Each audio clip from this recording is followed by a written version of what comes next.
was broken, I was split right open. But you're too focused on your big moment. I felt so selfish, I became a spare. Do you even care about the way I lie awake for you in bed, waiting for you to rest? But yet you go instead. I know you need your time, so is it such a crime to ask for you to try and put me in your life?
With the commish, Nate.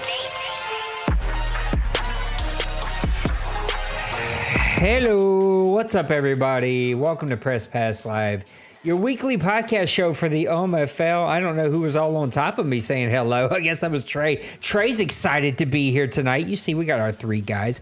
The fourth guy is missing in action. He's got to work. He's on like a 3-day schedule right now, so he couldn't join us. But you see my buddies here, Mr. Maniac, owner of the Deuce and the Buffalo Bills. Mr. Trey, owner of the Commanders, who just beat me. Shame on you, Trey. Can't believe that. And Mr. Hurd of the Minnesota Vikings. Fellers, how are we?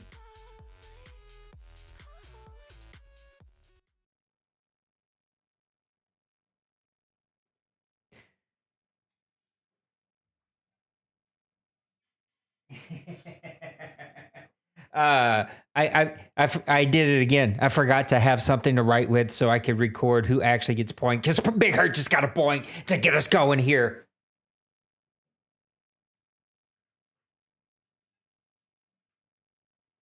Where's Mr. Maniac? Oh no, you got to turn that up, Mr. Maniac. We can't hardly hear you. Mr. Maniac also brand new setup, so happy for him, but equally, he's paying the price because it is never easy to figure out a setup. Barely. I think you need a little bit more juice. No. Well, I'm glad since he said something. We were talking about this before the show started, y'all. There was an update. And a part of that update, oh, look at this. Discord just said, I'm going to unplug. So it is not there. Part of this update screwed up absolutely everything. So everything that could be screwed up is screwed up. And we are trying to work out the bugs as we go. You should be able to hear these fellas now, though. Check, mic check. They can hear you. The one problem is going to be somebody doesn't have headphones on. So somebody is getting feedback through the rest of us. I'm going to have to let y'all figure that out because I ain't here to call nobody out. We're off to a great start here. And tonight is all about stories. We're going to talk about the best stories of season 114. But before we do it, we're going to go ahead and jump in here and start looking at some of these games. Oh, look at that. Look, I can't. Fellas, I am so frustrated. This update for my Mac has broken every Elgato product I own, which is everything. The microphone, the third screen, the capture card. It has broken everything, and it doesn't make any sense. Give me just a second. Let me see if I can fix this really quick. I worked on all this.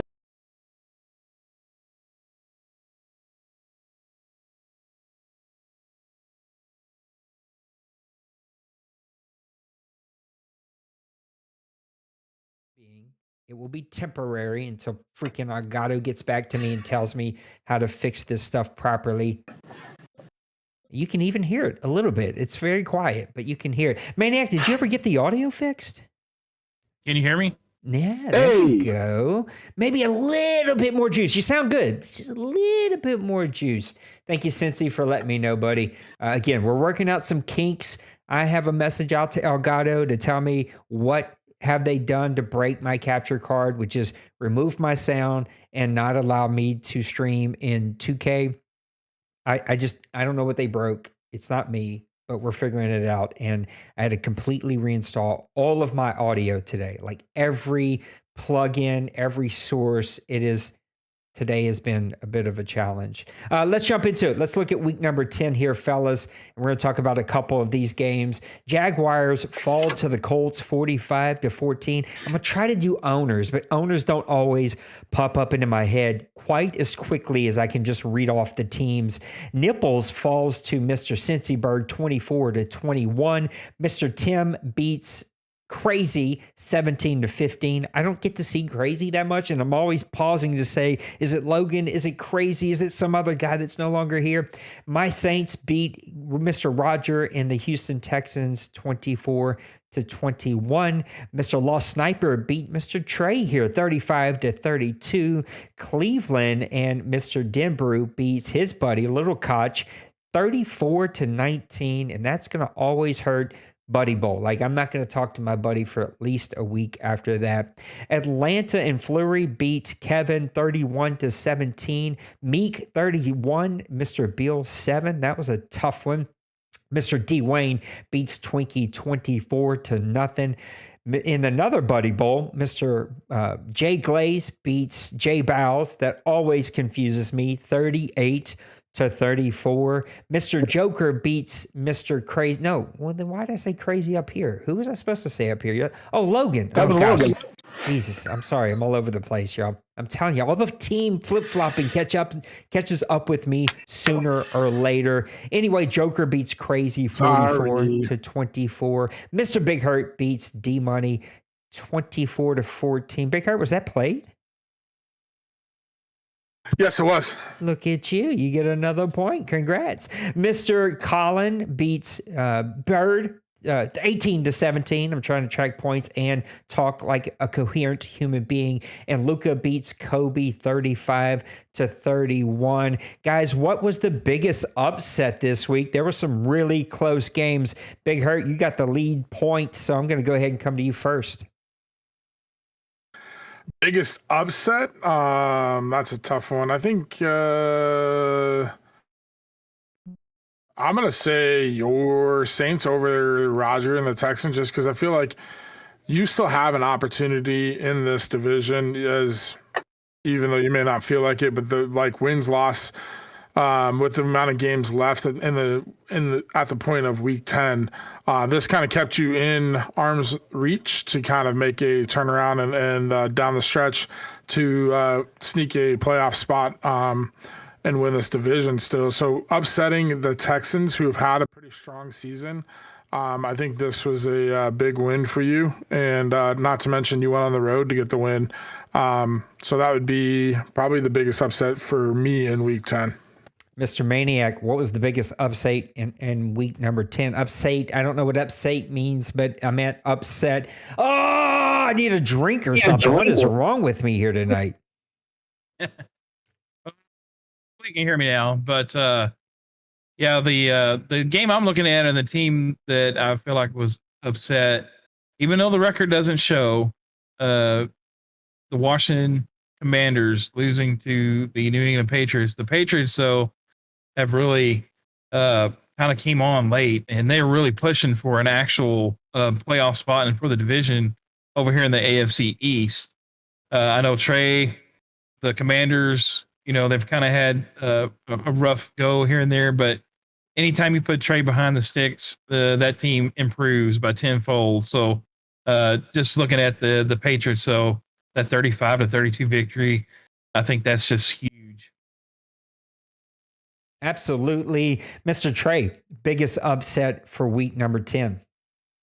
Maniac, thanks for reminding me that Emmanuel Forbes should have had an easy interception that ended up making me lose that game. Regardless, without a doubt, it's anytime D Money takes an actual game, you've got to consider that an upset. And the fact that our man over here, Mr. Hurt, put a little bit of a whoop on him. You gotta say that's the biggest upset because it's just D Money. Don't expect him to be upset by anybody, let alone the 10-point loss. I'm trying to move and press buttons and do all kinds of stuff over here. Absolutely, that's a big time win for Mr. Big Hurt. And I don't care what kind of season D Money's having. Anytime you can beat that fella, you should be pretty proud of it. Moving into week number 11, Mr. Twinkie beats Crazy 21-10. No, he doesn't, because that was a sim game. But Mr. Maniac beats Mr. Trey 27-18. Mr. Bird beats Kobe 34-15. Tim with a big win over Big Hurt, 31-14. Denver and Mr. J Glaze with a big victory over Colin, 31-21. I don't know why everything tonight is big. Pittsburgh and Kansas City game was a sim. Houston and Roger with a 47-34 victory over Little Koch, who has decided he is not playing defense at all this season. My Saints beat Kevin's Tampa Bay Buccaneers 30-7. Mr. Priest 38, Jay Bowles 34, classic game there. Denbrew with a 30-27 victory over Logan, who's having a hard time winning some of these close games here this season.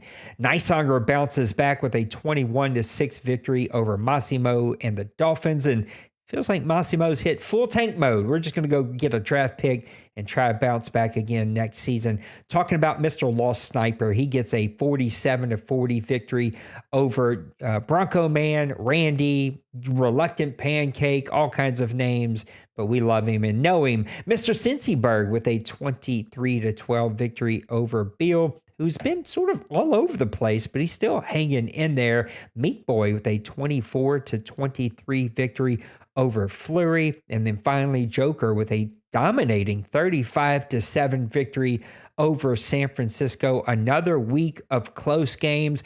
What was your favorite game looking at them this week? Mr. Maniac, I'm coming to you first. Go with, let's see.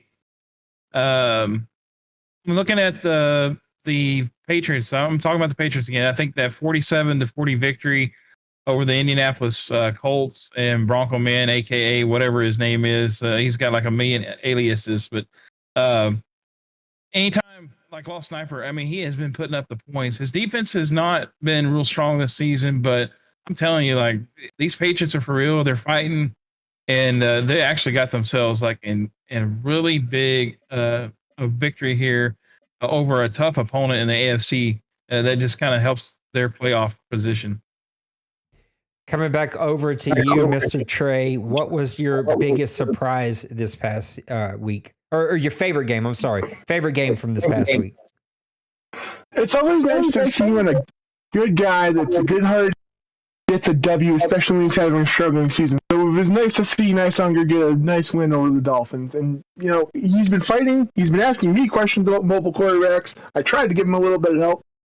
Whether it's working or not, I don't know. But to see him get a nice dub in this season was nice to see. Absolutely. You pull for the good guys sometimes, and the good guy picked him up one there. Mr. Big Hurt, what was your favorite game from week number 11? I'd have to turn to kind of the heavyweights at this point. I'm going to go with the Broncos and the Bears. Jay Glaze pretty much shows, and not only, I mean, as he's done multiple times this season already, but he just reasserted himself against the former champion from this last season that he can go on the road and win 31-21 over the Bears. Jay Glaze is playing really at a high level. And so I think that definitely results into my favorite game for week 11. One thing I wanted to also talk about is that he forced 6 turnovers. 6. He had Caleb Williams picked off 5 times in that game. That is not something that you see Colin do very much. And so this Broncos defense is playing at a high level, and yeah, to just be able to go on the road and force 5 interceptions against the reigning champ is impressive. Some really good games there. And Mr. Cincyberg in the chat says, Trey, you stink, you beat me, but you lose to the Bills and the Patriots. So it's like he got a double whammy, a triple whammy right there for Mr. Trey. And then somehow the computer says, Nate, you can't cover the middle linebacker. We're not going to let you select the middle linebacker. Instead, we're going to let Trey go deep to a tight end right down the field for like the 8th time that game. I just can't believe it happened. Nate, I checked. It was only twice. And you can Trey's blame losing Koch points over here. He's losing points. No, I'm just kidding. Our Denver, because I found out they're the ones that converted Chase Claypool from a wide receiver to a tight end. Blame them. Trey, I don't know why. It's you that we're getting the feedback from. I don't know if the volume's a little too high or if you got earbuds. I don't know what's causing the feedback. I got my headphones on.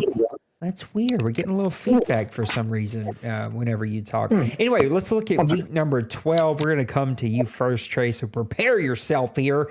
Mr. Kevin beats Priest 27-16. I'm realizing tonight I say Mr. a lot. Dimbrew beats Massimo 34-16. Beal bounces back with a good victory here, 35-27 over Luca. This was a crazy looking game, at least from the scores perspective. Penguins 49, D-Money 46.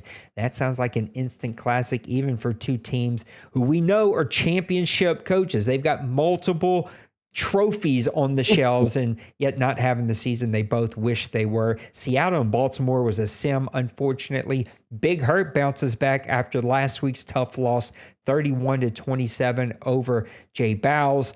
Mr. Maniac with another tough victory, 28-21 over Roger. Playing that one on remote play. That takes cojones to be able to do. Lost Sniper keeps it rolling, 36-14 over Nicesonger. Crazy Man with a big-time, shocking victory. I hope it made a bunch of you go bust in the gold sheet and the pick'em, 27-24 over Mr. Joker. Logan 35 over Jay Glaze. God, we're going to get it right here sooner or later. It's yes, PSN numbers. They don't match with each other. 35-32. Bird beats the Bronco Man, a.k.a. Randy, 37-25. Cincyberg bounces back 37-7 over Kobe, and Kobe with a couple of tough losses these last few weeks. Colin with a good victory here this afternoon, and I didn't get to watch this one, but I heard it was a close game that went down to like the last drive or so. He beats Tim 30-24, and I'm so proud of myself. I didn't say Trey there. Twinkie with a 26 to, oh no, that was a sim. When I seen that score, I almost messaged D Wayne to say, wait a second, Twinkie got you? He's always trying to get you, but no, that was just a sim game. And then finally, Trey beats my Saints 31-28. One stupid mistake, or actually two stupid mistakes, but one I blame on Madden. One was mine with a pick six late in that game. Mr. Trey, I'm coming over to you. Which one of these games do you think will play into the playoff run that we're coming to here at the end of season 114? Which one of these losses or wins is going to be more dynamic in that playoff run?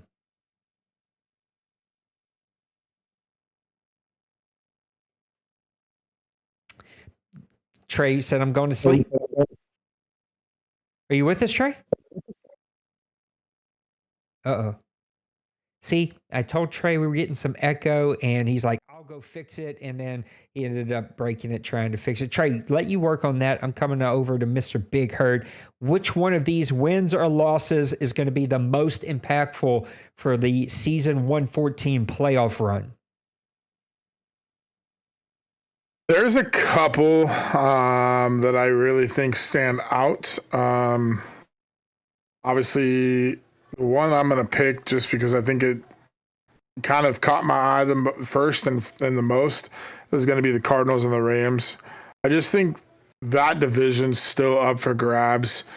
Seattle's right on the doorstep, and I think last time I looked, they were like 7-3, and the Cardinals were like 8-4 before Seattle had played their game in week 12 or whatever it was.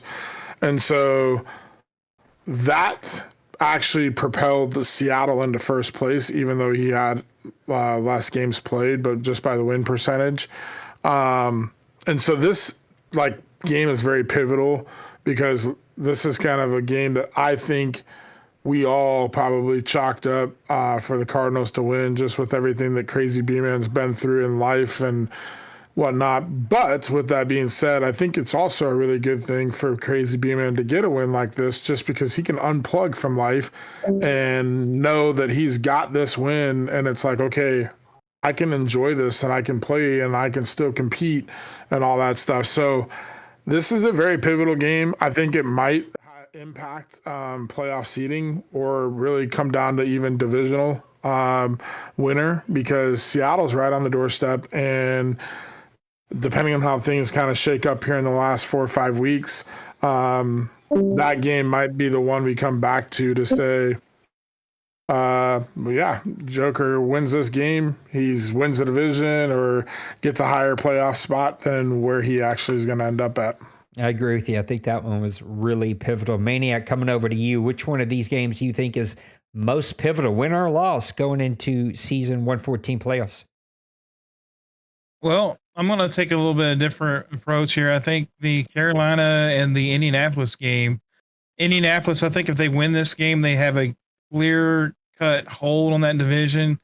And especially with Houston losing the game and stuff, but with the loss there, that still maintains a two-game lead, and Houston could make that up. I mean, it's a small lead there in that division. So I think that loss for the Colts, it proves big for them because, again, if they win that, they take a 3-game lead. They're pretty much cruising, I think, into the end of the season now.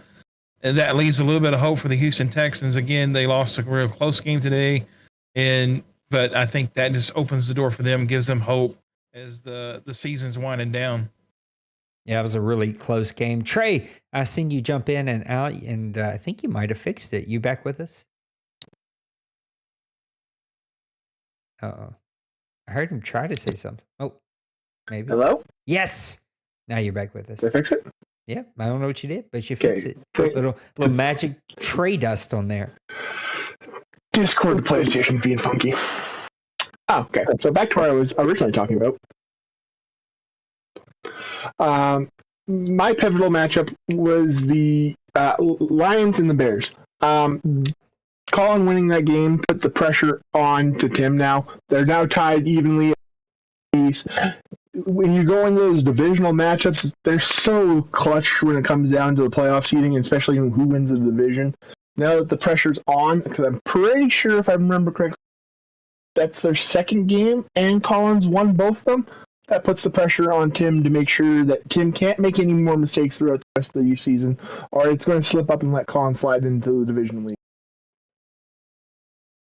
I think that one is going to be really, really pivotal. Let's look at week number 13 as we're looking at what's currently happening, weeks 13, 14, and 15. And I just want to give you to give me, I should say, the game to watch for in these weeks. 13 is going to be Cowboys and Bucks, Cardinals, Commanders, Browns, Jaguars, Seahawks, Lions. That'll be a fun one. Bills and Dolphins, Eagles and Jets, Rams and Ravens, Saints and Falcons, that's a maybe, Panthers and Texans, Raiders and Broncos, Titans and Patriots, Vikings and Bears, Chargers and Steelers, Bengals and Packers. Mr. Trey, since you couldn't start us off last time, coming to you this time, what is your favorite game to watch here in week 13?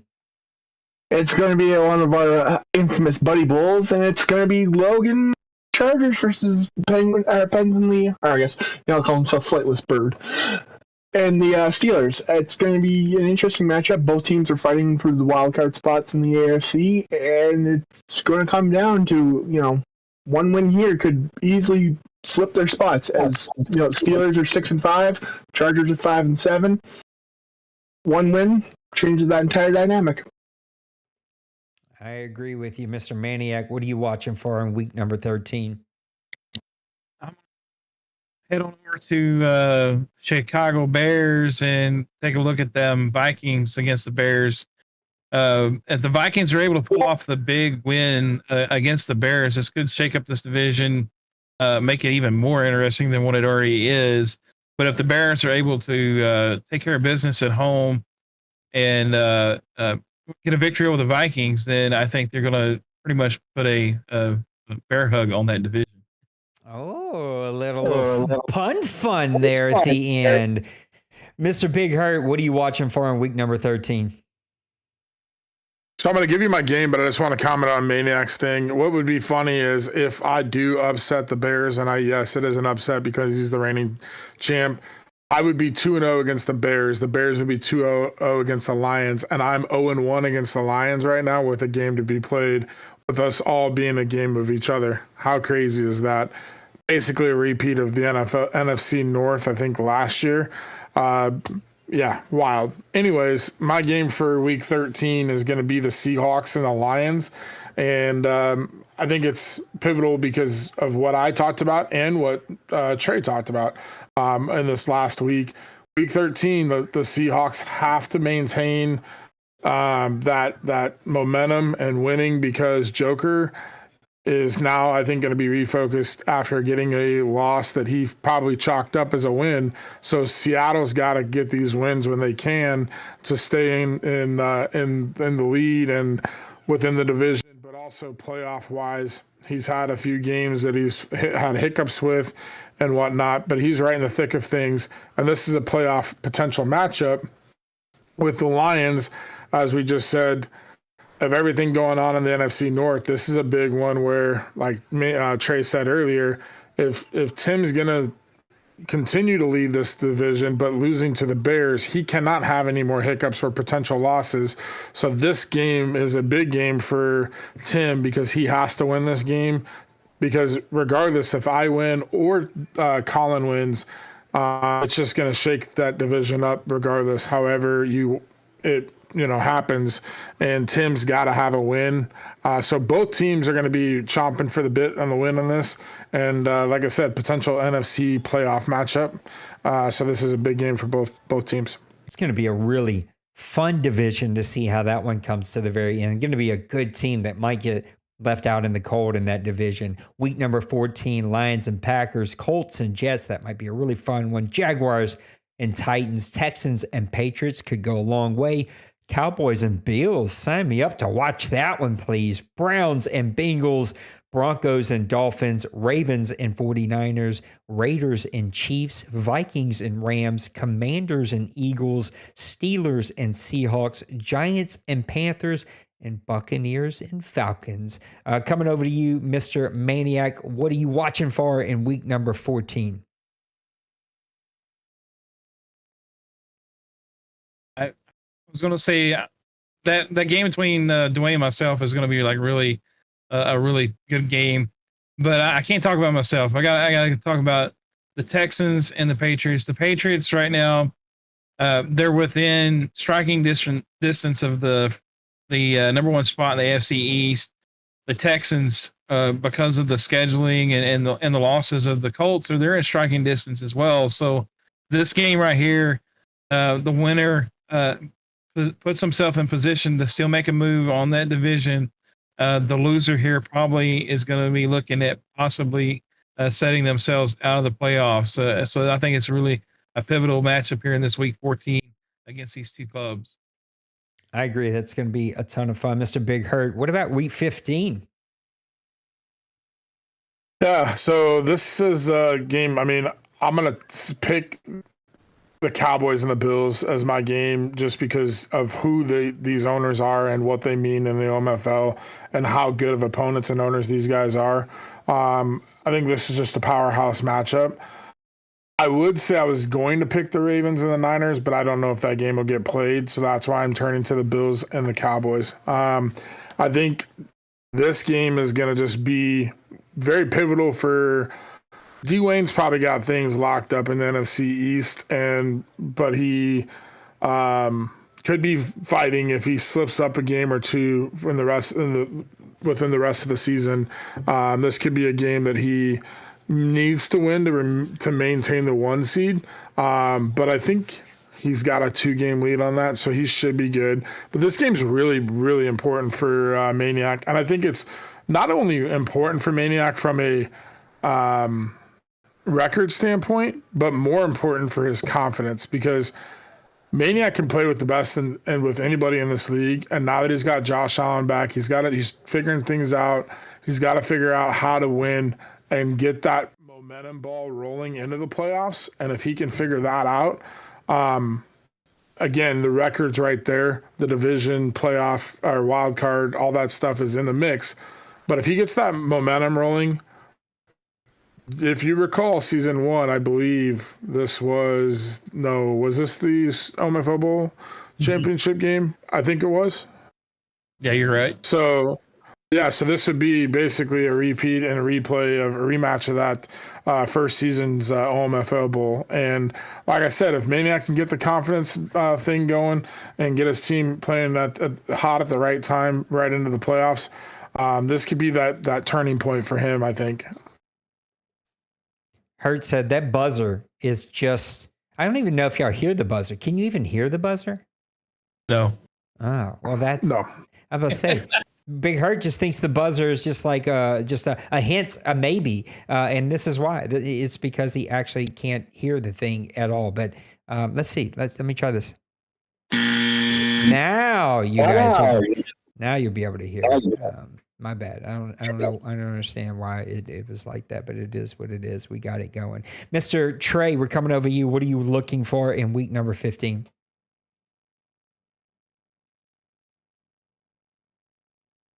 It's week 14. Oh, that's right. I'm already on week 15 because I was ready to go. But Trey, we can't hear you if you're muted. I'm gonna have to go with the Steelers and the Seahawks. I'm, sticking with my friend here a little bit with, Mr. Penguins, but it's also Meek. Meek's going to have a big pressure on his shoulders. This is going to be the Cardinals' bye week. He's got a chance to lengthen his lead or potentially fall back on it. And if you look at it from the aspect of the Steelers are still in punching range of the AFC North, but they're also defending off the wildcard spot. Meek and the Seahawks are fighting for that first place spot, but have a comfortable cushion for the NFC wildcard spot. It's going to be an interesting matchup between the two. I think this is going to be a really fun week. Let's look at the last one, week number 15. We got a close race here, boys. Maniac with 21, Big Hurt with 22, and Tim.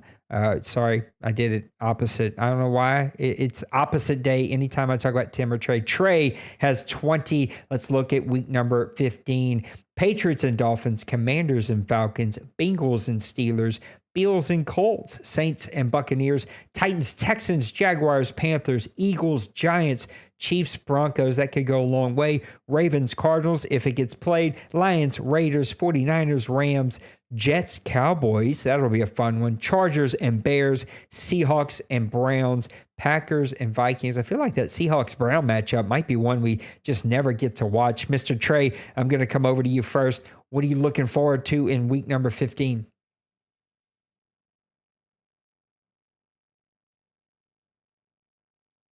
Maybe. Muted. Possibly. Could That's be. 5 points. We'll come back to Trey. Oh, wait, maybe. You with us? Okay, this is just Discord's being weird. Yeah, sorry about that, buddy. I'll give you another point just for Discord being weird.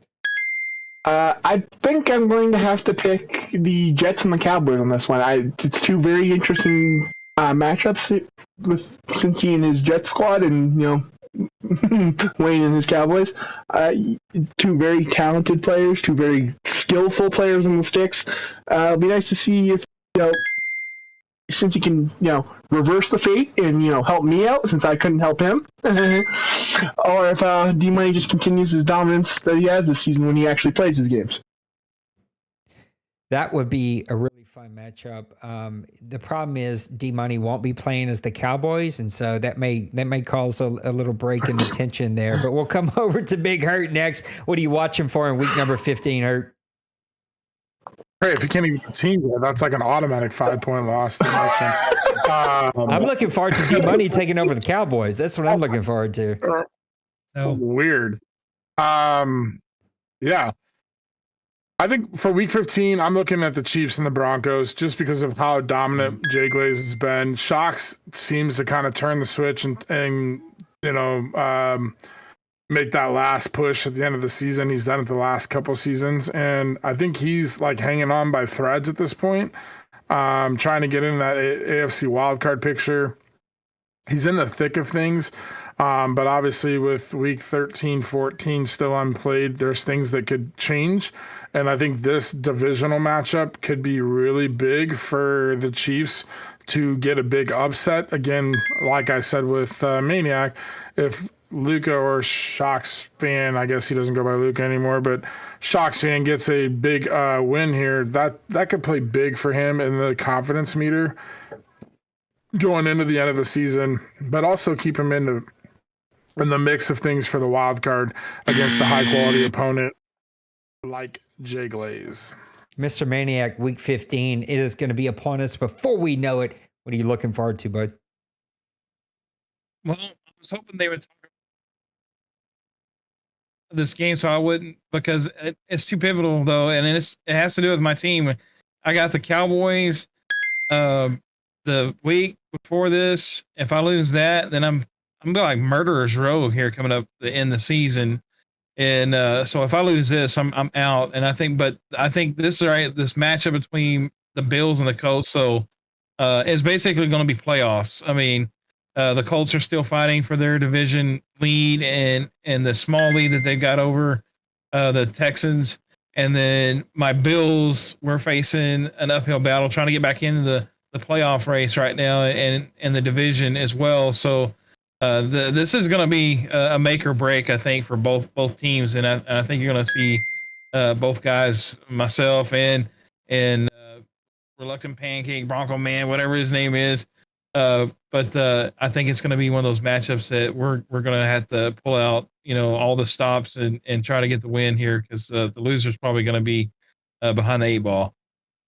That's going to be a classic matchup. And boys, we have found ourselves to the OMFL news with a tied ball game across the board, 24 apiece. Let's go ahead and get over to Mr. Denbrew, who can take it away for some OMFL news. He sent it a little late, but don't worry, I got us going. Mr. Denbrew, take it away. Hopefully this works. Welcome back to the OMFL News. We are in Week 12, Season 114. I am Denbrew. This is your news. All right, last week we took a quick peek at some guys who have been putting up big stats and possibly MVP or maybe even Defensive Player of the Year candidates. This week, let's turn our attention to those rookies who have been shining in the OMFL this season. We're going to start it out with quarterback. You got to like what you see with Justin Tucker of the Washington Commanders, what he's done so far this season, 2,000 yards passing, but even more impressive is that 6 interceptions he's got and 16 touchdowns, by the way, to go along with that. Looking at running backs, we got another Commander turning in a solid season. Desmond Garvin has gotten a majority of the touches there in the run game. He's averaging less than 4 yards a carry, so that's not great, but he's been impressive getting into the end zone. He's got 10 touchdowns on the season. Another running back worth noting, Niles Forbes of the New York Football Giants. Forbes with 467 yards on the season. He's got 6 touchdowns. Looking at wideout, little wide receiver, you got to like what the Raiders have got there with Wayne Small. Wayne Small has 887 yards, so he's going to eclipse that 1,000-yard mark. Only 3 touchdowns, but he's got a nice little rookie campaign going there for the Raiders. Then I think you got to look at Kendrick Weldon, another wide receiver for the New Orleans Saints. Weldon, 632 yards, and he's hit pay dirt twice this season for the Saints. Another pass catcher who I think deserves some recognition is tight end George Mason of the New England Patriots. Mason with 656 yards receiving, 7 touchdowns though. So that's nice to see Mason, the tight end, getting some work there for the New England Patriots. If you ask me, which you don't, I think you got to look at Mason or Tucker for the early offseason Rookie of the Year award. And then quickly some defensive rookies, middle linebacker for the Bengals, Kentrell Claxton, 83 tackles on the season, 7 tackles for loss, and 1 interception. Defense here, right end, Anthony Sloan for the Tennessee Titans, 6 sacks and 11 TFLs for the young rookie. And then we got a couple of defensive tackles. The first one is Brian Keenan of the Bengals, 4.5 sacks, 10 TFLs. And then lastly, Larry Milton of the Miami Dolphins, 3.5 sacks, 10 TFLs. Awesome start to these guys' career. Maybe we'll see some of these guys get imported to the next cycle. Only time will tell. That's all I got for this week. Back to Nate, D. Wayne, maybe, Maniac, maybe, Trey, possibly, Big Hurts also there, could be, who knows, and more Press Pass Live. See you. Poor Denver. He's like, I don't know who's going to be there either. So that's two of us, Denver. I think I may have fixed one of my issues. One. It's not all of them, but I may have fixed one issue that I've been fighting.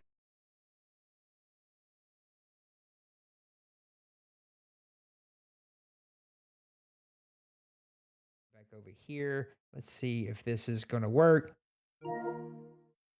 Yes, it works. Okay, great.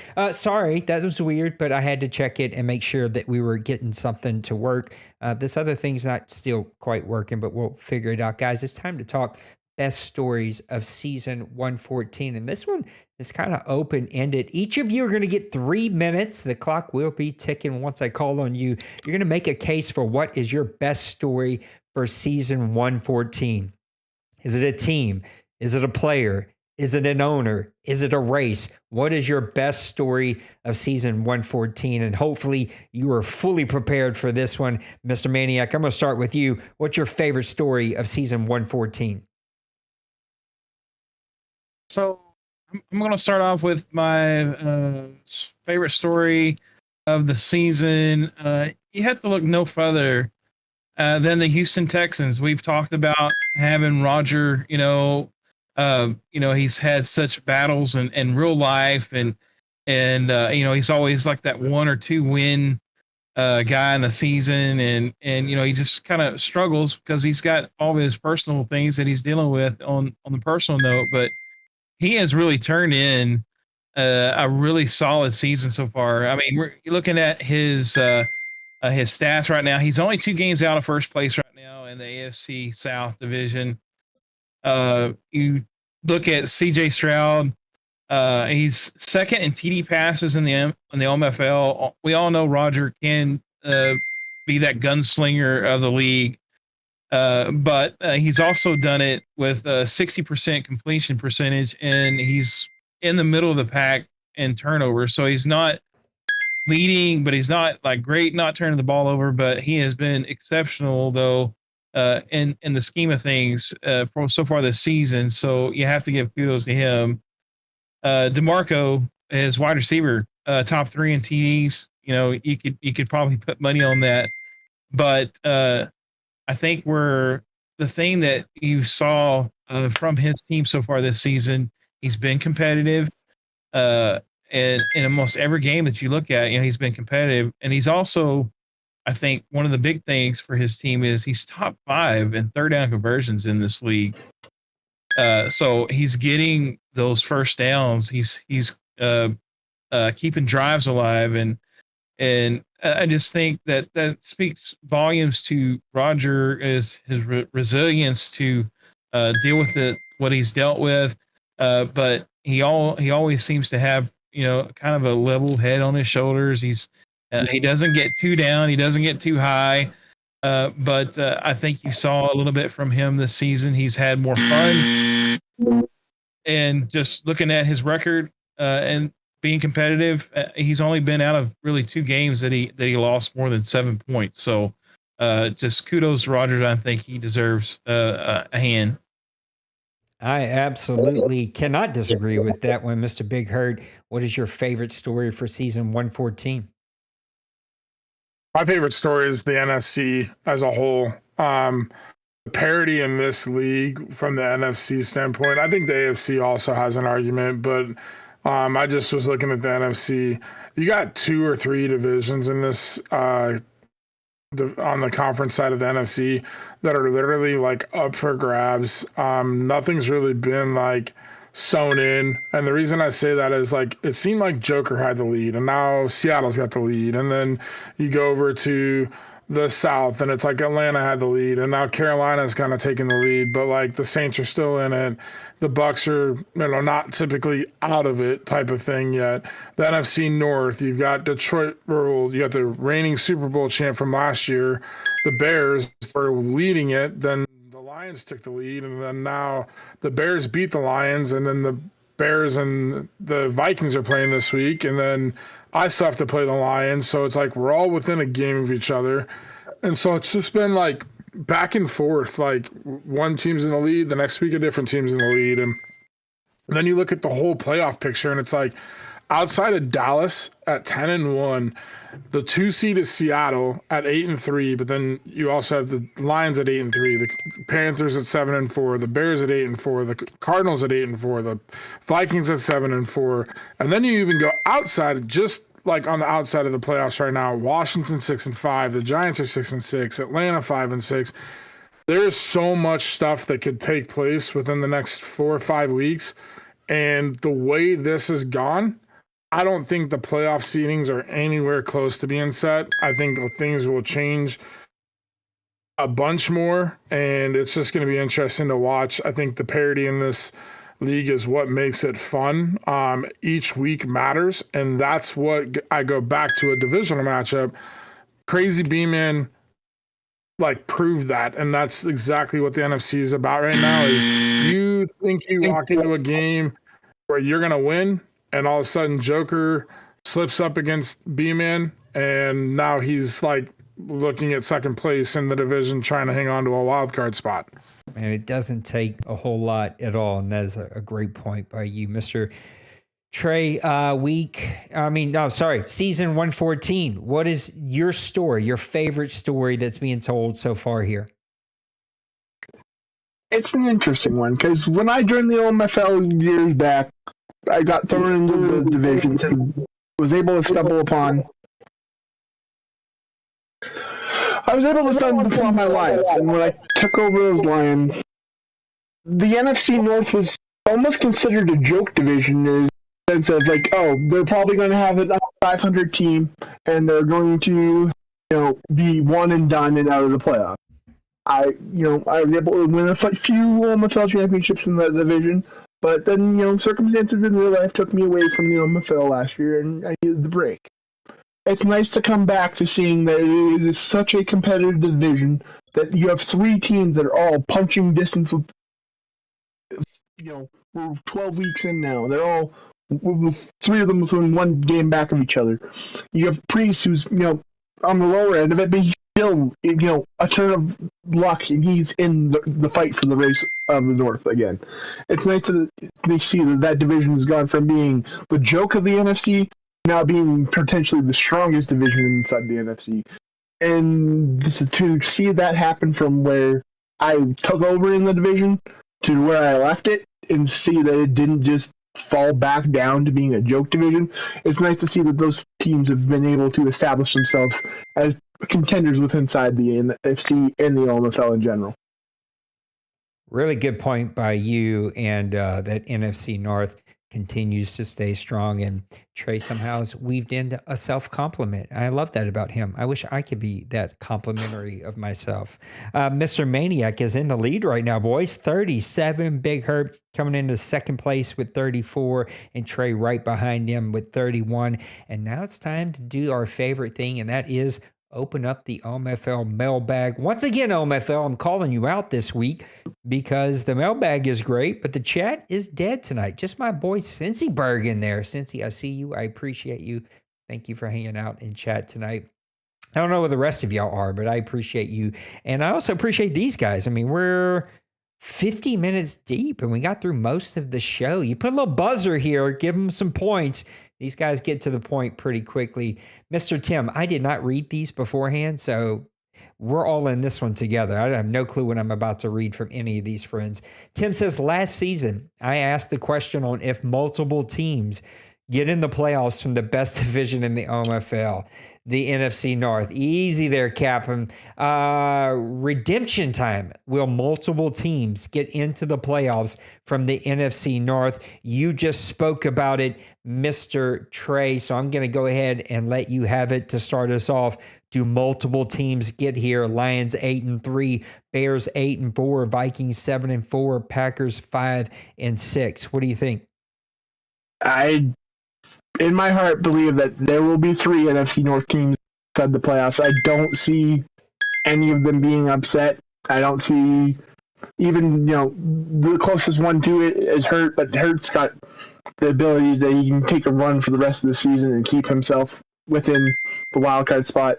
You have the NFC West. It's the only other spot that's going to potentially have a wild card spot. I feel it's we're gonna have the 3 teams from the NFC North, and I believe it'll be unfortunately for Priest, the Packers are going to be out of this scenario. It'll be the Vikings, the Bears, and the Lions from the NFC North going into the playoffs.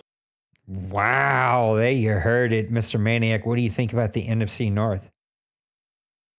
Part of me just wants to say it and tell him like no, but I think there is going to be multiple. I don't know if there's going to be 3.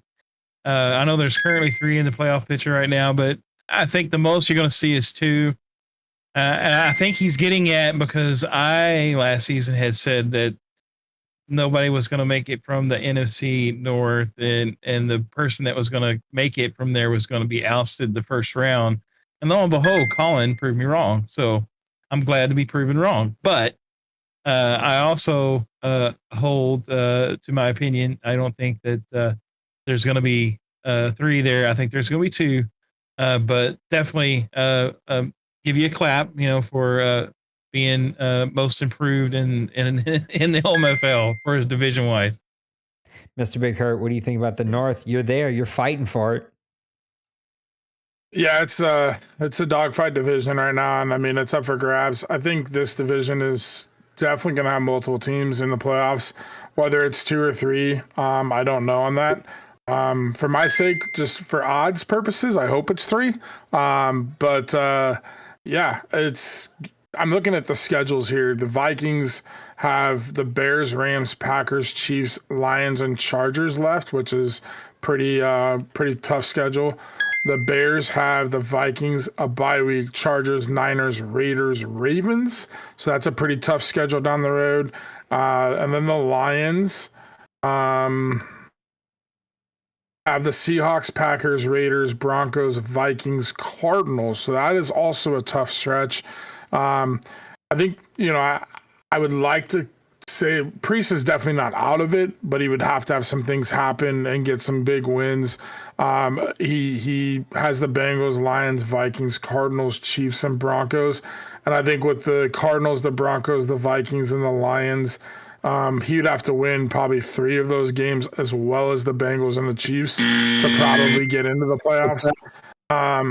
So I would say at least 2 make it. I don't know about 3 just with the strength of schedules that these 3 teams have right now. But like I said, for the odds purposes, I hope it's 3. It's going to be a fun race. I think we've hit on it a couple of times here tonight, and clearly it is elevating itself to maybe being the best story here in the OMFL for season 114. Mr. Bill's going to ask a question, and I'm pretty sure he's going to catch a lot of us with our pants down. He says, which draft prospects in the upcoming draft have caught your attention as potential studs? What are we thinking about the draft? I got to be honest, I ain't looked in a couple of weeks, and way back early, it was like, there's some potential. It's going to be a pretty solid draft. I'm going to come over to you, Mr. Maniac. What do you think about the draft studs prospects for season 115? I haven't really paid a lot of attention myself, but I will say this: like the honesty, there will be more starting quarterbacks come out of this draft than we've seen the last season. That's for sure, because I think there's more talent there in the quarterback area of prospects. So again, like I said, I haven't looked real deep yet, but I definitely see some potential there in the quarterback area. Mr. Big Hurt, what are you thinking about draft prospects? Yeah, one thing I don't like getting is caught with my pants down for sure, but I would say that depends on who's catching the quarterback spot is going to definitely be a little bit more relevant and a focus point for some teams. I think with a lot of guys looking at imports, the Raiders were just talking about this in the chat the other day that they got their guy. But there's a handful of guys there that I think guys might take a chance on. I also see that there's a pretty deep receiver room, but I have not really scouted or gone too deep into that. But I think it's going to be, if I recall, last draft, we didn't have a lot of skill guys. But I do want to make one other point. I'm looking at the cornerback room. Unless there's some hidden gems, there ain't going to be a lot of cornerbacks taken in this draft. I agree with you on that one. And Cincyberg, I mean, it's right. I'm not wrong. If the wife catches me with the pants down, then not a bad scenario there. Trey, you're my draft guru here. What do you think about potential studs in season 115 draft? There's one position that I feel if you're ready to take a project and build them and potentially take as an import, this draft class is going to be loaded at the middle linebacker spot for pure athletes. A lot of people talk about draft busts, and they're usually just pure athletes. If once now we can, correct the wrongs and develop their skill sets. There's a lot of athletes in the middle linebacker position, and I feel that that's going to be the biggest shocking scenario come to draft day. That's a really fun one there, Trey. Kudos to you, Matt. I'm going to give you an extra point. You seem to be the only guy with a really great answer. These two, the quarterbacks, I can't believe you two. You should be ashamed of yourselves. I'm just kidding. We're going to Bill's second question. I talked about the receivers in the corners. You did. Good kudos for you on the corners. I thought that was a good one, too. Bill says, which team D-Money won't be able to take 7 corners this draft. That's true. And they won't go in the first 8 picks either. Bill says, which team do you think ends up with the number 1 seed in the AFC? Broncos, Browns, Jets, or a dark horse? I'm going to come over to our AFC guru now, Mr. Maniac. Get us going with this one, bud. See a dark horse.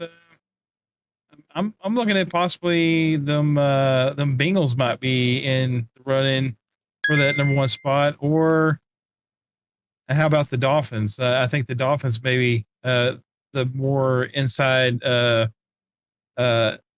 horse on this race because I think he's only got 1 win so far, and so getting the seed. I normally would let you just run with it, but I think he means the number 1 seed in the AFC, and I don't think the Dolphins are going to get that with 1 win,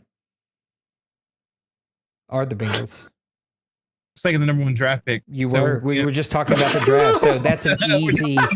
I'm sitting here giving you points too because you were giving good points, and then I realized, wait a second, he said Bengals, not Browns, and now he's talking about the Dolphins. Now I'm really confused. I'll give you 10 seconds to catch yourself up, though. Yeah, give me the Broncos, man. I think he's just done so much this season, and he's solidified his offense, and he's playing. Not too bad of a defensive play either. So give me the Broncos to be that number 1 seed.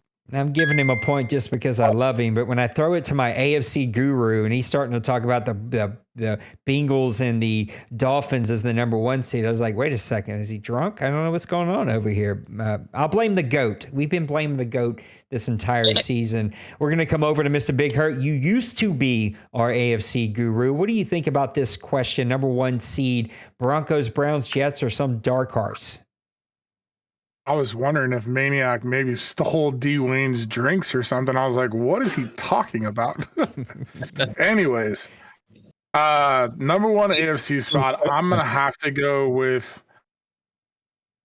what's just been true too many times. I think the Browns are going to end up atop. I just think that's a guy that's been there. He's done it before, time and time again. And when, cream rises to the top, and I just think he's been there too many times, and he just, when the pressure and the lights get there, I think that's the guy that's going to settle to the top.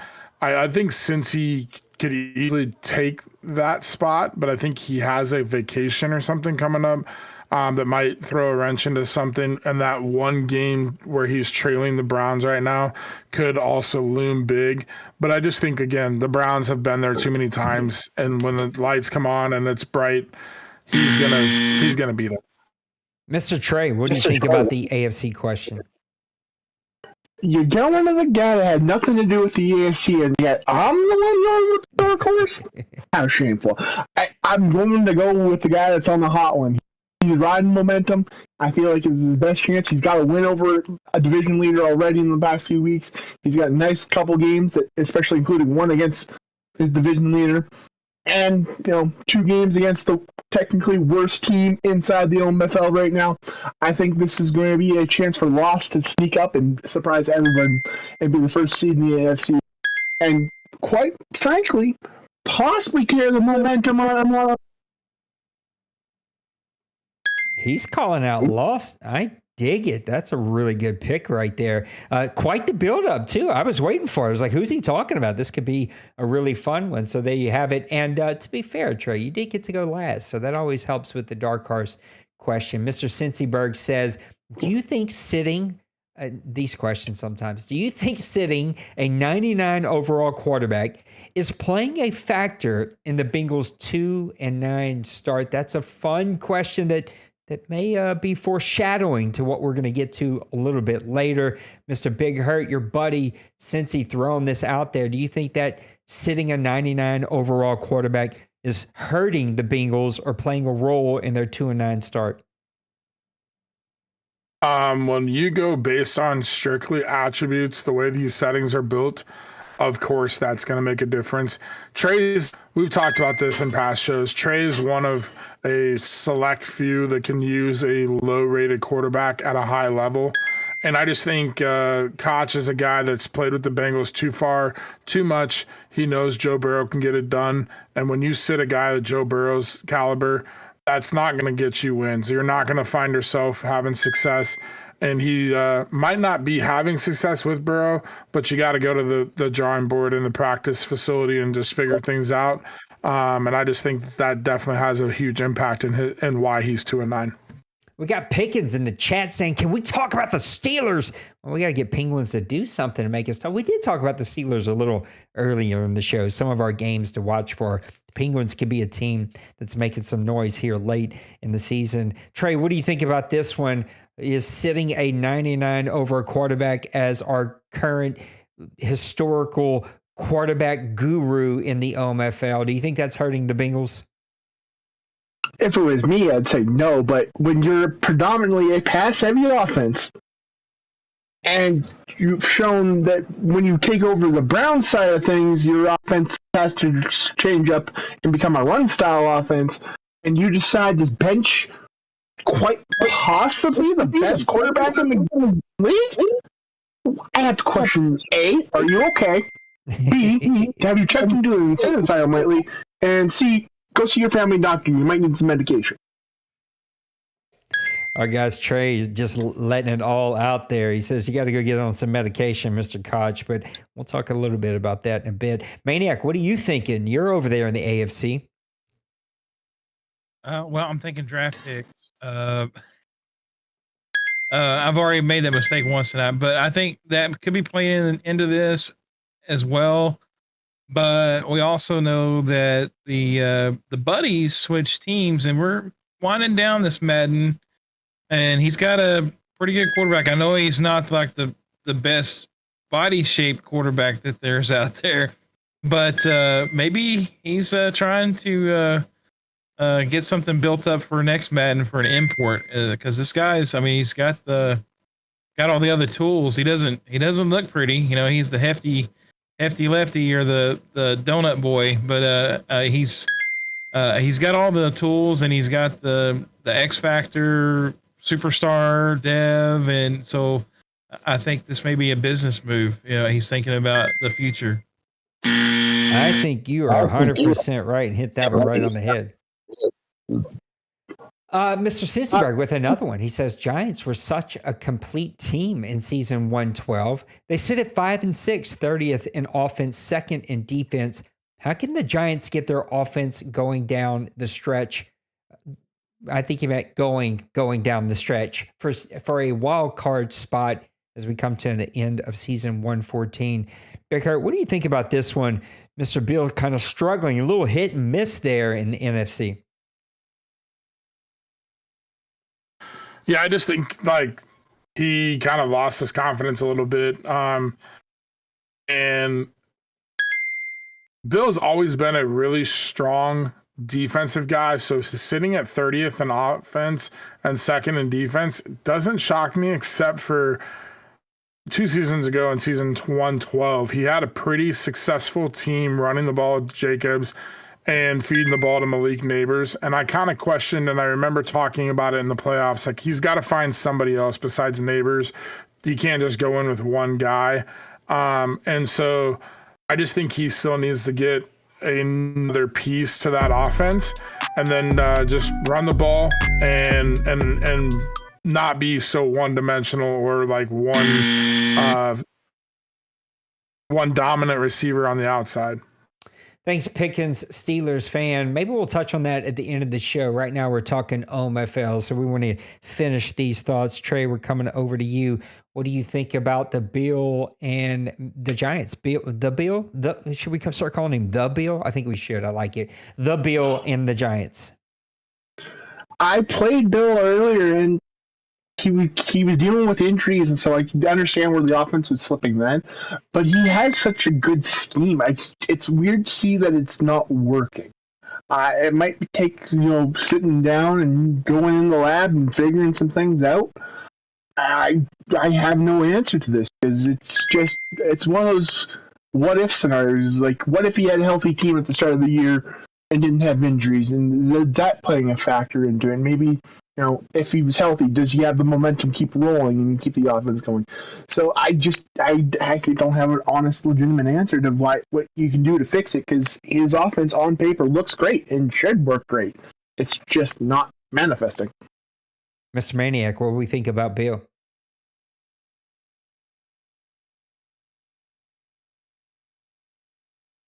That's what he thinks. Nothing. Sorry, Bill. He thinks nothing. I get used to this now because I got a new place to mute myself. But I think you look at the Giants when he made his run to the OMFL Bowl. He was an absolute juggernaut at running the ball, and he struggled a little bit with that so far this season. And then also, I also like to look into the conversions. I think the conversions kind of speak a lot about teams that are struggling.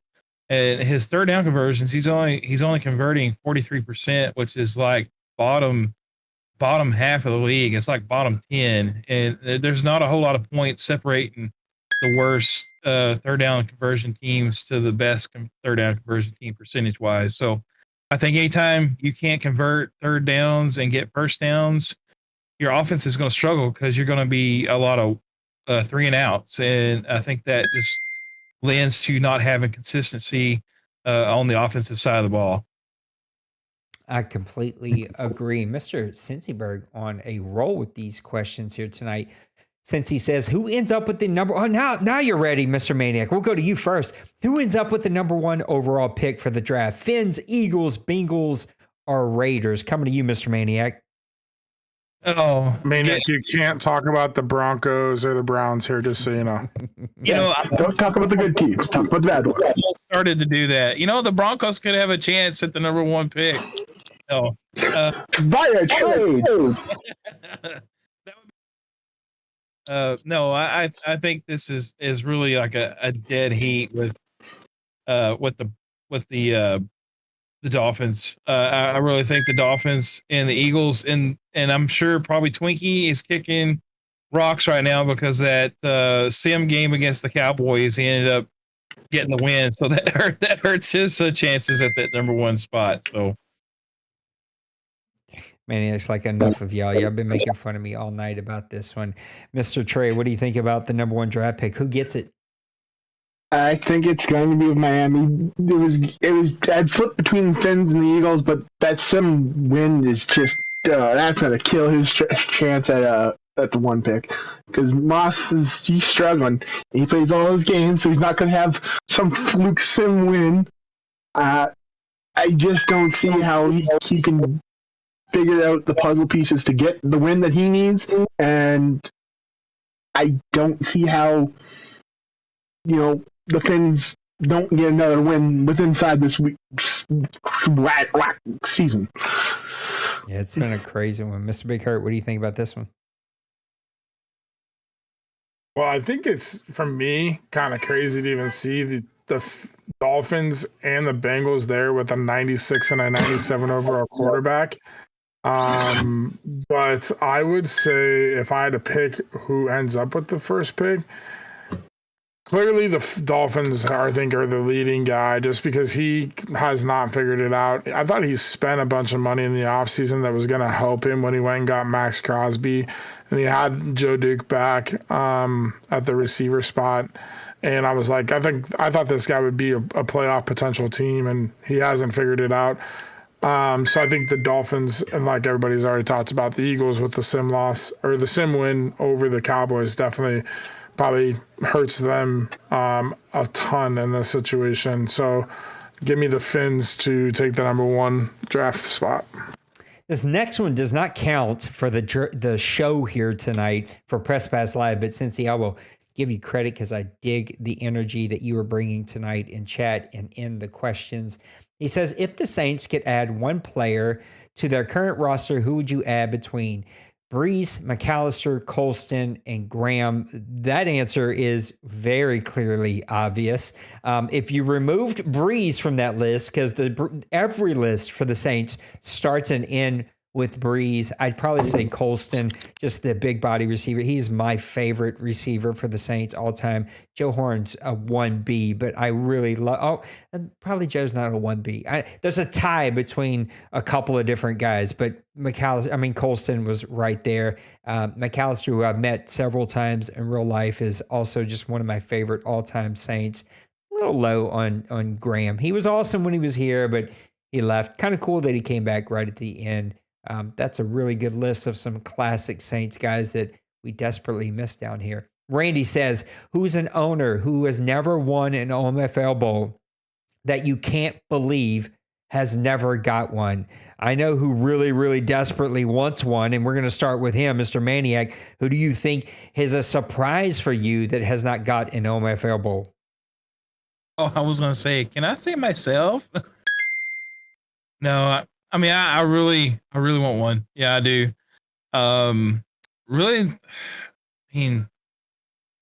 I would have probably put Colin in that part, but he just won one, so. Give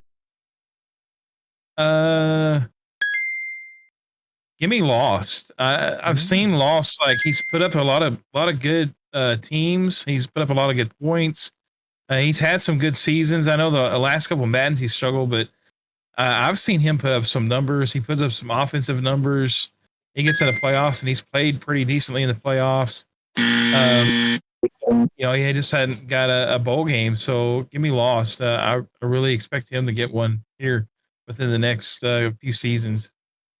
Cincy, if you're talking OMFL, I would say Graham, because he would just be a cheat code. McAllister would be slow. Colston would be slow. I already have a quarterback, but I would take Graham in the OMFL. Anyway, coming back to Trey. Trey, what do you think? Person that's surprised that hasn't won a bowl game yet. Has Nips finally won one yet? Who? I don't know. Has Nipples finally won one yet? No. I'm a little lost on that. I don't think Nips has got one. Am I wrong about that? I don't know. I don't think he has. I don't think that's the one that surprises me the most. He's been there so many times. He had to pull off a victory in the OMFL Bowl. Just surprising me because he has such dominant seasons. Maybe it's too many sex cruises. Way too many without the protection. Big Hurt, what do you think about this one? There's two names that stand out, and I think it's Maniac and Meek Boy. Those are the two guys that I just think are such a quality, like, game manager, play caller, owner. They build great teams, but it just seems like they figure it out. They beat the best of people, but then they have a hiccup that just costs them at the right time in the playoffs, and it just seems like they can't get past that little roadblock to get it all the way. And I thought Maniac had it in season 1 of this cycle, and I'm kind of waiting for Meek Boy to make his run, just because these two guys are so consistent, and one of these seasons they're gonna win it. Meek Boy's another really good answer. Nice Songer says, who do you think will come in as competition for football games against EA? My answer is no one. Big Hurt, what do you think about competition for EA? I'd love to say 2K, but I'm going to agree with you and say no one. The NFL with license rights and the way Madden is driven, making money off of the stupid money-driven stuff and whatnot. EA is not going to allow anybody to have rights, no matter how much it costs, because they make enough money off of that and everything else to pour in and keep the license rights with the NFL. So I don't see anybody competing. I'd love to see 2K, though, get in the mix if they ever had a chance. I like it. And that actually answers our next question, which we will touch on. But before we do, Mr. Trey, what do you think about this one? The correct answer, and the only question, is the company that work against EA would be the NFL. Is that the NFL? They can stop giving the race to EA, open it up, and let everybody else have a crack at this, and we might actually have good EA games again, because they'll have some competition again. It was nice to have, 2K with their cheaper game, which was better, but then, EA went to the NFL and they won money. So, where? The money always seems to win. Maniac, I saved you for last for this one, and we'll start you first for the next one. What do you think about the EA question? Money talks, and it's going to be hard for anybody to come in competition with the EA. And then, I mean, they've got the market on both games. They got a college game now, and they got the NFL game. It's just, something fell. They've just got the market on the football games and stuff. Now, there is a game, Maximum of Football. They're coming out, I think, on PS5 here in the summer. I would love to see them do something, but I really think it's a little too late. I mean, but there's always a glimmer of hope, but my money's on no. Nice Songer is my boy. I love him. So I'm going to give him credit for the next question, but he basically asked the same question in a different way. But I'll open it up and see if you guys have any thoughts. He says, what company would you want to make a game to compete with Madden? I've got an outside of the box answer to that, but I will save mine for last. Mr. Maniac, you're going to start this one off. You mentioned a good one, Maximum. Now they're quite a bit a ways. Like, their game is pretty rough. I like what I'm seeing, but let's just be honest, they are years and many, many billions of resources away from being able to actually compete. And I think as long as you don't have an NFL license, you will never really compete. Just say what it is. Guys don't want to play without the real logos, the real teams, the real stadiums. They just want it. I get it. But what do you think about this one, Maniac? Yeah. Else out there too. What company would I want? Look at MLB The Show. I mean, that game is spectacular. It's not an EA product, and it's pretty deep. And I know I just started playing it with Hurt. They've got some modes in there that are really fun to play, even with the co-op stuff. And I think looking at that, they've got the knowledge, obviously, to make a video game. So I know EA doesn't have a baseball game, so that the studio there for Sony has the right for the MLB, but I think they have the knowledge and the capability of actually building a solid sports franchise that could compete with them. Yeah, I agree with that one. That's a fun one. Mr. Trey, what do you think about it? Just a different way to ask, but is there a company that hasn't been mentioned that you would like to see give their shot at a football game? I hate that I had to go second because it's definitely the crew of San Diego Studios. It's the old. I've recently found out it's the old 989 Studios. Yeah. So they have previous history in sports games. They've done the hockey. They've done some football.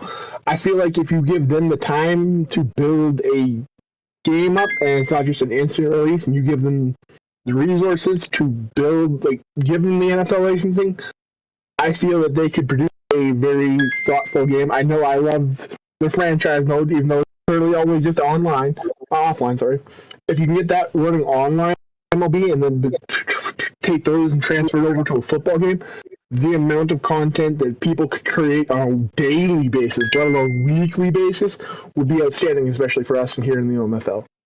Big Hurt, what do you think about this one? Well, you guys basically took, it right out of my mouth here. Is San Diego Studios would be the company that I would want to have them create a game.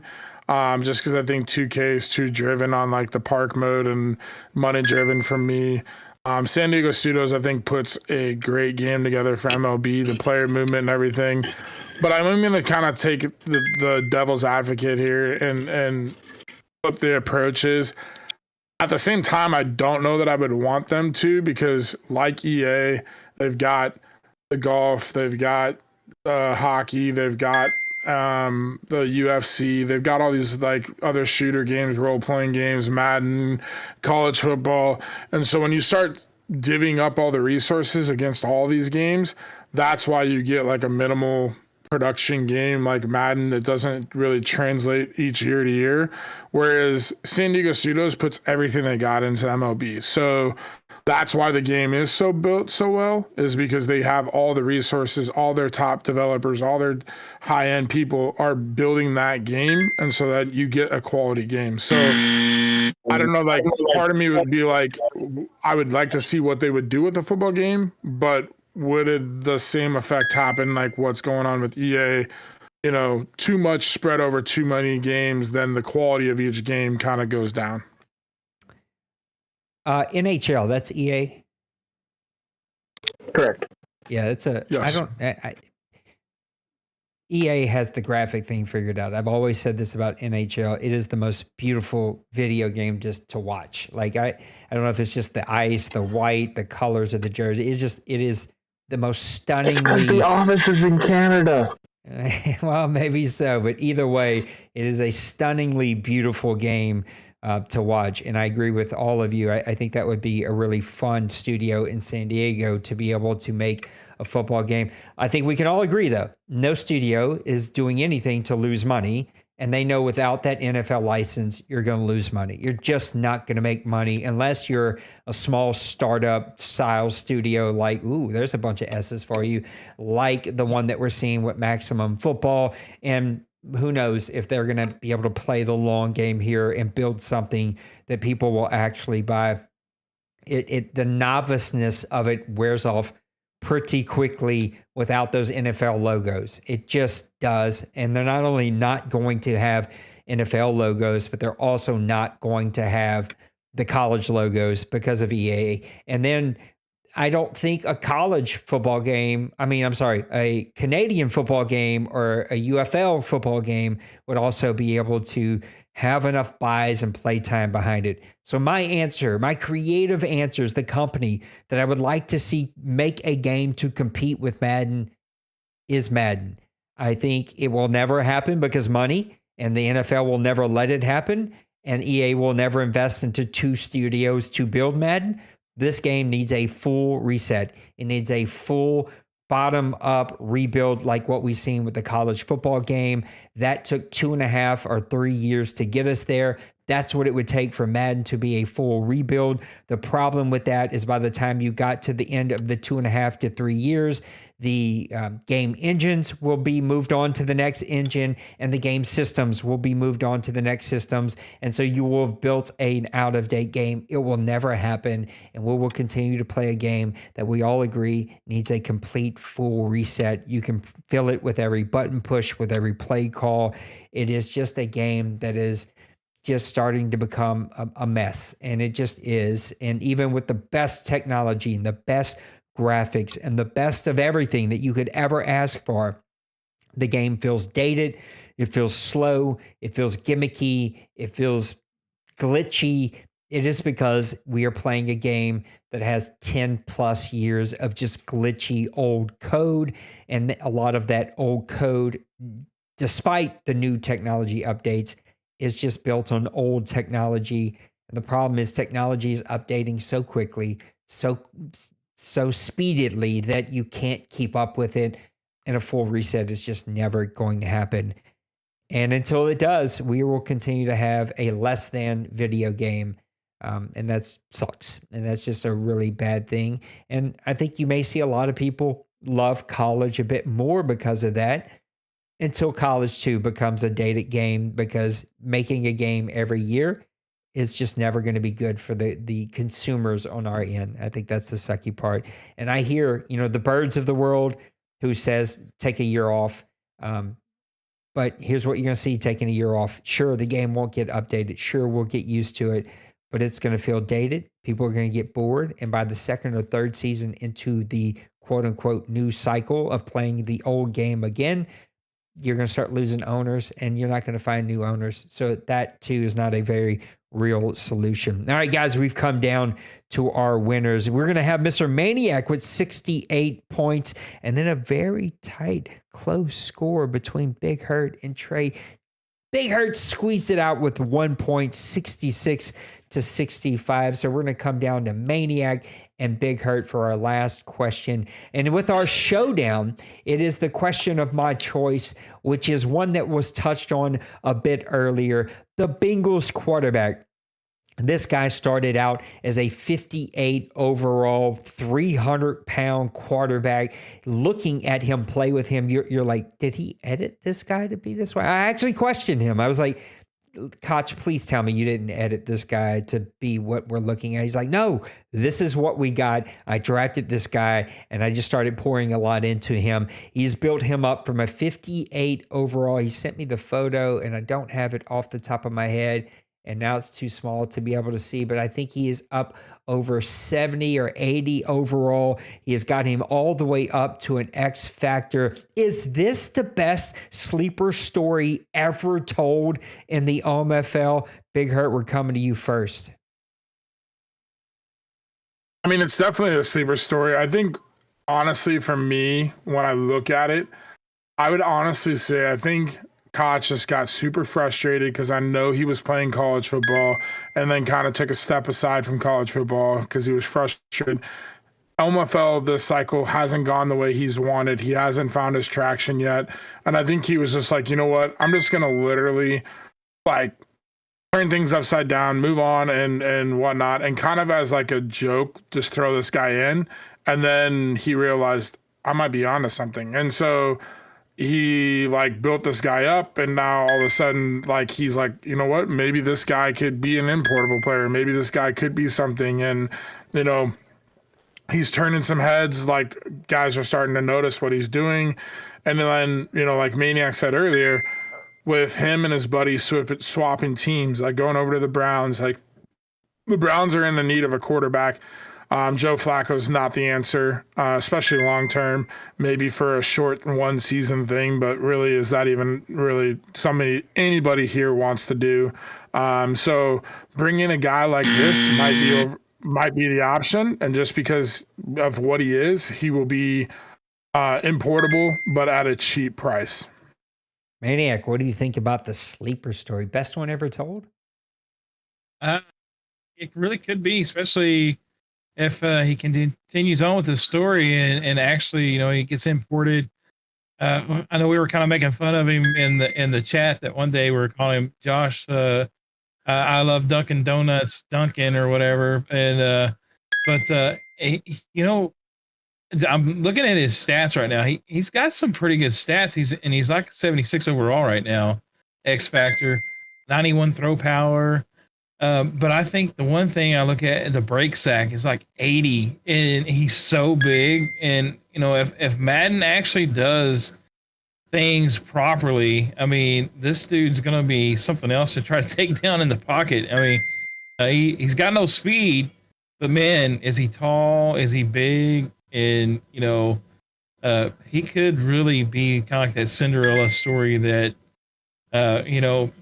big men can play something else besides, the O line or in the trenches. He can fling the ball around with this guy, and he's done it. He's got some decent stats with him this season. I think he's got like 25 touchdowns and 26 interceptions.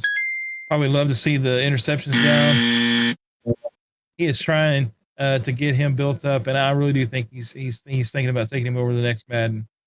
100%. That's what he's going to do. And then we're going to come back. Pickens in the chat. Thanks for the follow. We're going to come to your questions, just randomly get through them really quick with the guys. But let me get it over to our winner for the one final point. With a 1-point victory, we finally have a new champion, Mr. Maniac. One final closing thought. The floor is yours. Hurt back-to-back champion. Hey, at least I can win the chat here. I may not win an OMFL bowl game, but I can win the chat challenge, and so this is really fun. I really enjoy it. It gives me, like I said, with the buzzer and stuff, it gives you kind of focus on the questions and make your answers as short as possible. But I love this place. I love the OMFL.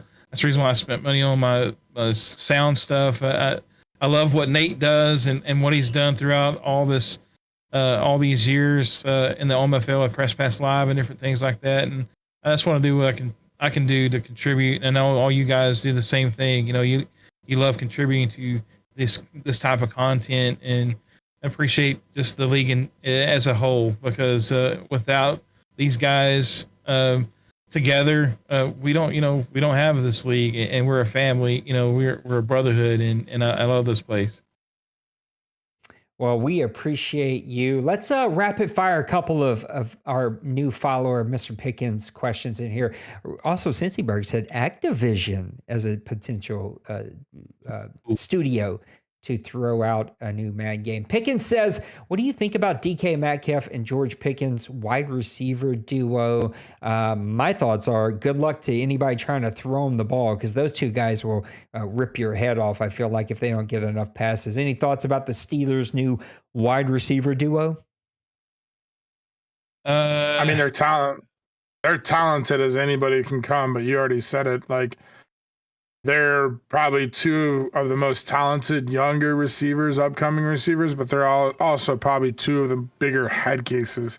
So, I mean, if you don't keep them happy, and I guess like my old term is how many mouths you're out there to feed, then you get too many mouths to feed, then not everybody's happy. So those two dudes want to eat more than everybody else. And so you put two pit bulls in and they're sharing the same bowl, it's not going to work out well.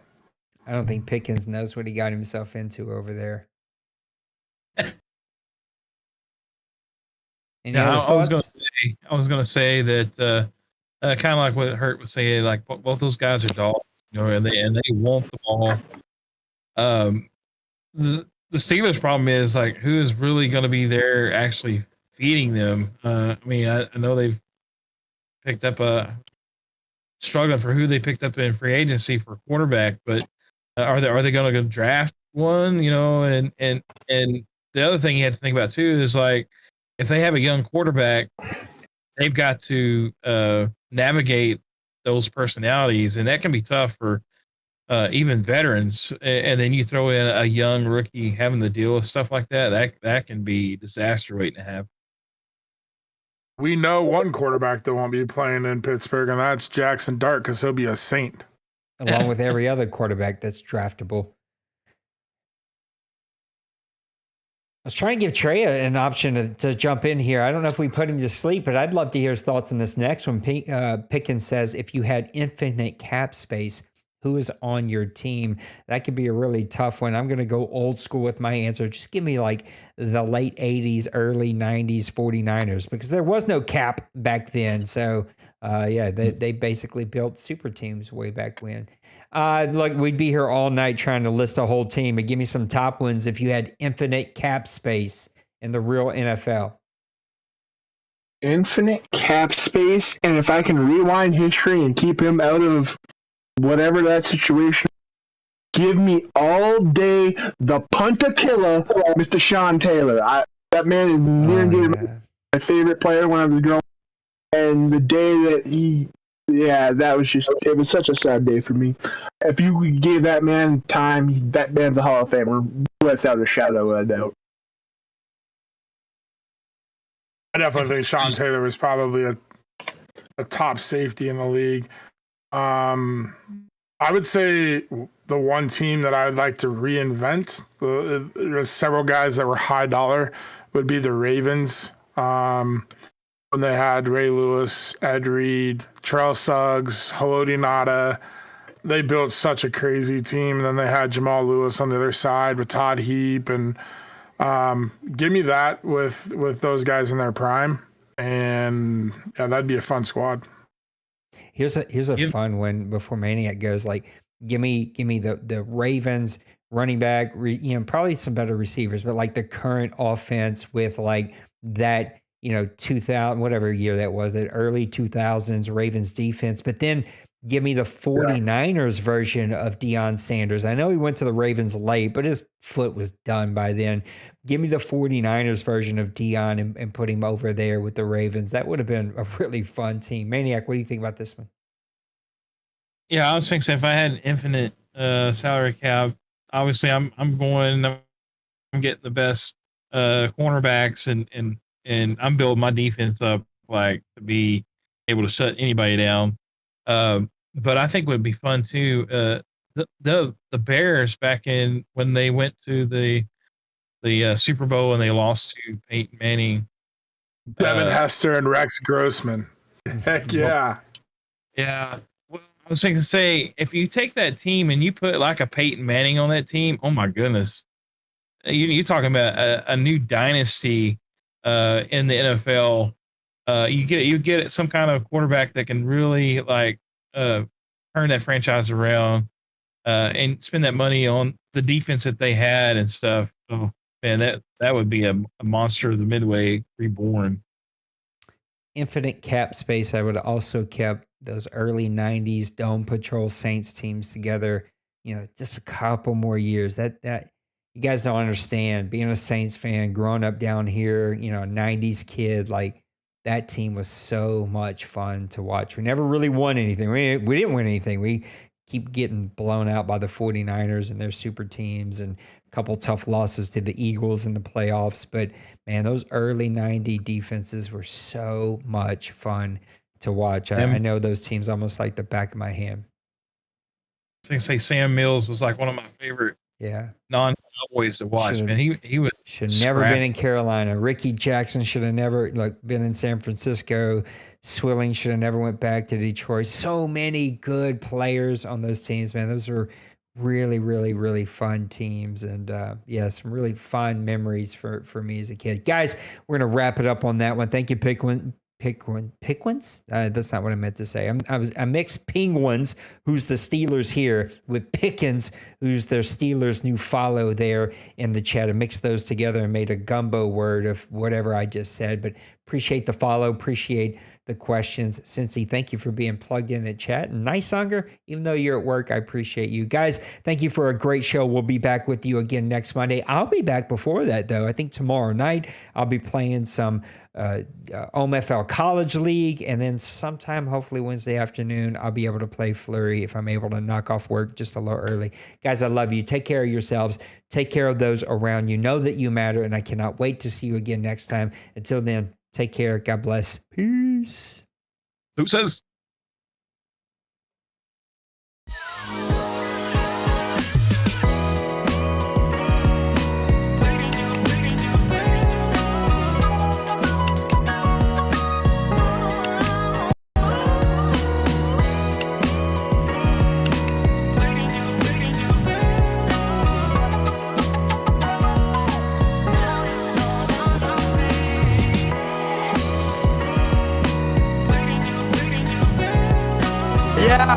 Smash that like and subscribe.